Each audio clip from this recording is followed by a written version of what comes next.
बिस्मिल्लाहिर्रहमानिर्रहीम। अस्सलाम वालेकुम। मैं हूं सलमान हैदर। दुआ है परवरदिगार से कि उसने आपको और आपके अहले खाना को अपनी हिफ्ज़ व अमान में रखा हुआ।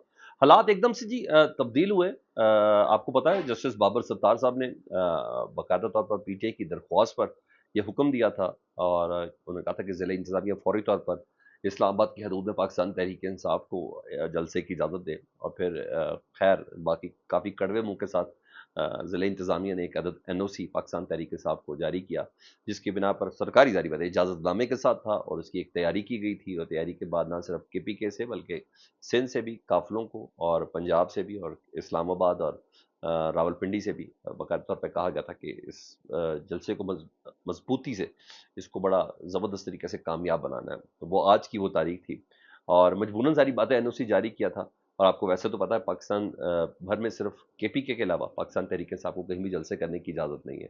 जब ये तमाम तैयारियां हो गई के पीके के सीएम कह रहे हैं कि काफिले इस्लामाबाद से टकराने जा रहे हैं और हम बड़ा ज़बरदस्त किस्म का पावर शो करने जा रहे हैं। इमरान खान साहब ने कल बाकायदा तौर पर वकला से जब गुफ्तगू की, पार्टी रहनुमाओं से गुफ्तगू की और साथियों से गुफ्तगू करते हुए उन्होंने कहा कि जी ज़बरदस्त तरीके से जलसे को कामयाब बनाना है ताकि भरपूर तरीके से एहतजाज रिकॉर्ड किया जा सके।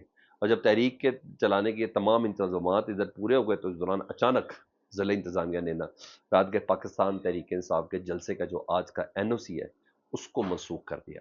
ये बेसिकली पैनिक फैलाने की कोशिश है, बेसिकली तंग करने की कोशिश है और कुछ नहीं कि इसका कोई ऐसा रद्द-ए-अमल आए जिसको किसी तरह हम किसी इसको मज़ीद इंतशार ज़दा पॉलिसी, इंतशार ज़दा पार्टी के साथ इसको जोड़ा जा सके, किसी पाबंदी के मज़ाक किसी तरह इसको जोड़ा जा सके, कहा जा सके कि ये पाकिस्तान के अंदर पैनिक फैलाना चाहते हैं। बिल्कुल एंड टाइम पर आप जब सारी तैयारियां पैसा-वैसा तमाम खर्च हो गया, मोबिलिटीज़ हो गई, उसके बाद आप किसी का एनओसी इस तरह जारी करें और वजह सुन लें, बड़ी बड़ी ही लेम एक्सक्यूज़ है। वो पता चल रहा है वो सारे बनाते ही जानबूझ के लेम एक्सक्यूज़ है कि जाओ लोग जाओ जो कर रहा है वो कर लो। यहाँ भी बिल्कुल ऐसा ही है जी। ये कह रहे हैं जी तरनोल के इलाके के जो रहायशी है ना जहाँ ये जलसा है, उन्होंने एक दरख्वास्त दी है कि जी इंतशार पसंद पार्टी है पाकिस्तान तहरीक इंसाफ और इंतशार पसंद पार्टी को एक इंतशारी जलसा करने की इजाज़त नहीं देनी चाहिए। लोग सरापा एहतजाज हो गए ना पाकिस्तान तहरीक इंसाफ के हवाले से। और दूसरी जानिब फिर चीफ कमिश्नर इस्लामाबाद उनकी ज़ेर सदारत मुहर्रम हराम के इंतज़ामात के हवाले से इजलास हुआ, सिक्योरिटी के आला सतही इजलास हुआ और जिसमें सियासी पार्टी को भी शिरकत की दावत दी गई, वो नहीं आए यानी पीटीआई को भी दावत दी गई। और चीफ कमिश्नर ने तरनोल के रिहायशियों की दरख्वास्त पर सिक्योरिटी खदशात को देखते हुए आला हुकाम पुलिस की तरफ से सिफारशात को देखते हुए अचानक से नोटिफिकेशन इसको मअतल कर दिया है। और वो ये कह रहे हैं कि जनाब अगर अब किसी ने कानून हाथ में लेने की कोशिश की, आज जलसा करने की कोशिश की, तो उसके खिलाफ सख्त कार्रवाई होगी। इधर पाकिस्तान तरीके साफ जलसे की तमाम तैयारियां कर चुकी है, केपीके से काफिले रवाना करने के हवाले से तमाम तैयारी थी। और फिर खैर रात का एक हंगामी इजलास हुआ है पाकिस्तान तरीके साहब का, 7 रुकनी ये जलसा कमेटी थी।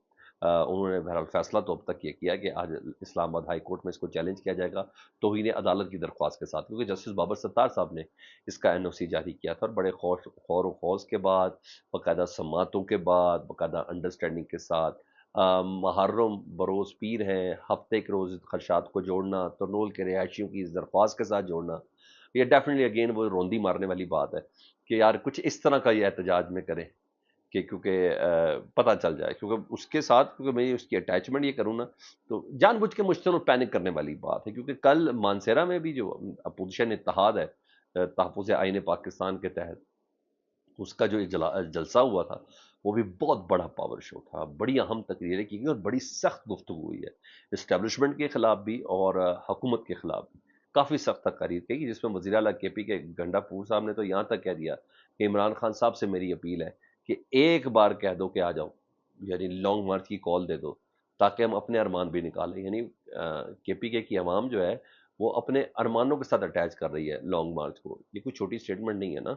और बहैसियत वज़ीर आला वो कहते हैं मैं ऐलान करता हूँ कि पहले भी कह चुका हूँ और अब भी कह रहा हूँ कि बाजवा गद्दार है और जो भी बाजवा बनेगा मैं उसे गद्दार कहूँगा, रोक सकते हो तो रोक लो।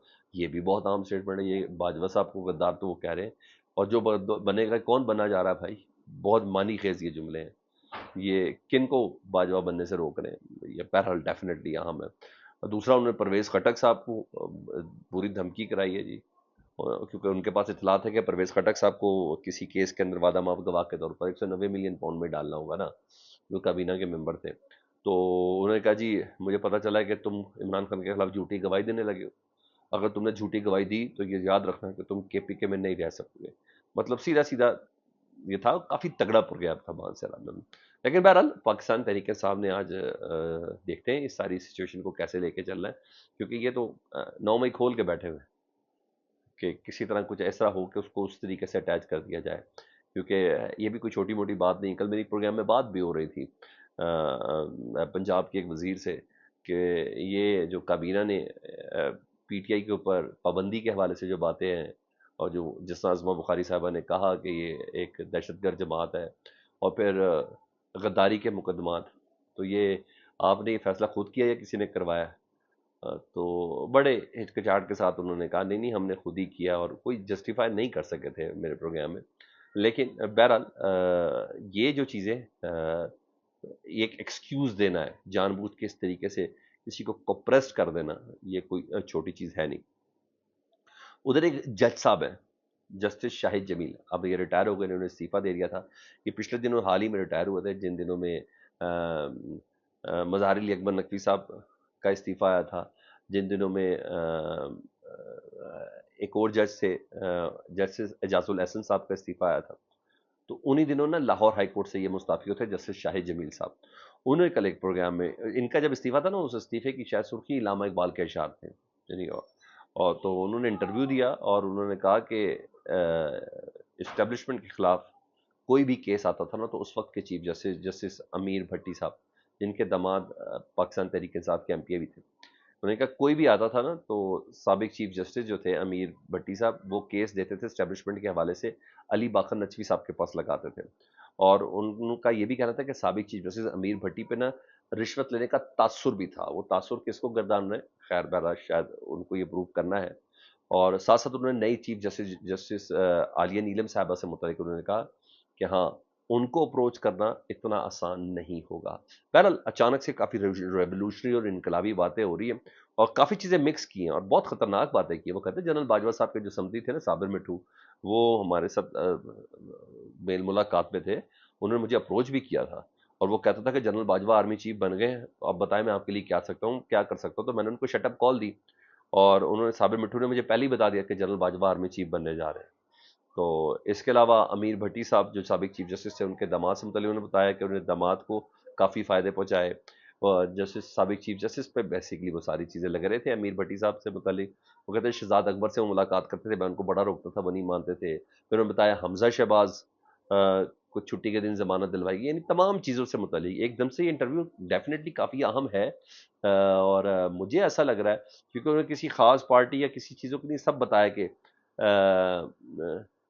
جو جوڈیشری ہے وہ کتنی کمپرومائزڈ ہے. بیسکلی ان کے انٹرویو سے جو امپیکٹ نکلا ہے نا، کہ کوئی بھی اپروچ کر کے جس طرح کے مرضی فیصلے کروا لے، کوئی طاقتور ہو، تگڑا ہو، کوئی لالچ دے کے، کوئی بات دے کے، کوئی رشوت دے کے، کوئی کسی کے بچے کو استفادہ دلوا سکتا ہے. تو بہرحال یہ اس انٹرویو نے بھی تہلکہ مچانا ہے، اور مجھے لگتا ہے کہ آج کے پرائم ٹائم میں یہ تہلکہ مچائے گا یہ انٹرویو. ادھر آپ کو پتا ہے سابق chief justice Lahore high court Shahzad Malik جو اب سپریم کورٹ کے جسٹس لگ چکے ہیں، تو ان کی بیٹی کے حادثے والا معاملہ، ان کی شکیل تنولی صاحب ان کی گاڑی کے نیچے آئے تھے. تو آئی جی نے بتایا، جی ڈی آئی جی نے، کہ سی سی ٹی وی فوٹیج مل گئی ہے اور اب 10 دنوں میں گرفتار کر لیں گے. وہ خاتون کو گاڑی سے اترتے ہوئے دکھائے گا، وہ بیسکلی ان کی بیٹی ہے. تو انہوں نے کہا 10 دنوں کے اندر ہم گرفتار کر لیں گے. تو مطلب سابق چیف جسٹس شہزاد ملک اور موجودہ جسٹس سپریم کورٹ، جی ہاں، شہزاد ملک صاحب کی فیملی سے گرفتاری ہونے والی ہے اور ان کی بیٹی گرفتار ہونے والی ہے. ویسے بھی وہ بہت سے لوگوں کے ناکدہ کوکا بدے ہوئے. جی ہاں، اب دیکھتے ہیں آنکھوں کا شتیر کس کس کا ہے، کیا کروانا چاہ رہے ہیں کیا نہیں. لیٹس سی، دیکھیں کیا ہوتا ہے. پہلے ڈی آئی جی صاحب کو سی سی ٹی وی فوٹیج ملی ہے 2 سال بعد. Let's see. فیڈ بیک سے متعلق ضرور آگاہ کریں. اپنا بہت زیادہ خیال رکھیں. اللہم صلی علی محمد و آل محمد.